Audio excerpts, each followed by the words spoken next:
Maganin sanyin mara. Maganin sanyin mara a koda yaushe muna bayani sassa ciki da waje, mazaje da mataye yana matuƙar addabansu, yana damunsu. So da dama mutane suna da irin wannan lalurori amma sukan ji nauyi, sukan ji kunya yaya za su yi su magance irin wannan matsaloli da ke damunsu. To shi yasa a kullum idan muka tashi bayanai ko bayani akan magani na sanyin mara, muna zurfafa bayanan sosai, muna zurfafa bayanan saboda mutane su fahimce mu, su gane, su san manufanmu, su san me muka fuskanta.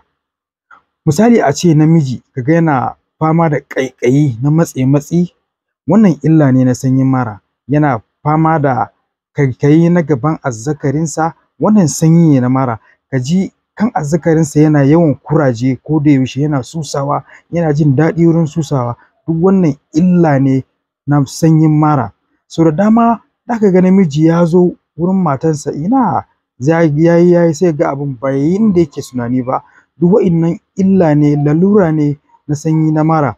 Ka ga gaban namiji ya kankance, ya dawo ɗan ƙarami kamar ɗan jinjirin yaron da aka haifa, ya kankance, ya gagara tsayi, ya gagara ƙiba, duk wannan sanyi ne na mara.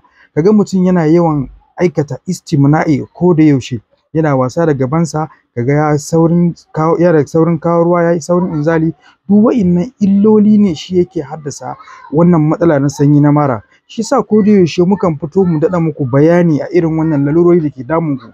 Za ka ga na mace tana yawan fitar da farin ruwa a gabanta, gabanta na yawan bushewa.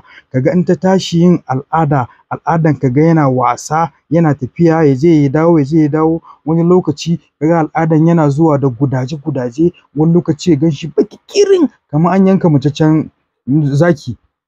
Duk wa'innan illoli ne na sanyin mara. So da dama za ka ga gadon bayansu yana musu zafi, yana ɗaurewa, ya riƙe su, duk wa'innan illa ne na sanyi na mara. Shi yasa ko da yaushe muna bayani ku riƙa lura, kuna jin wa'innan bayanai namu a wannan cibiya mai matuƙar tarin albarka, saboda za ku amfana, za ku fahimci abubuwa da yawa idan kuna bibiyan mu.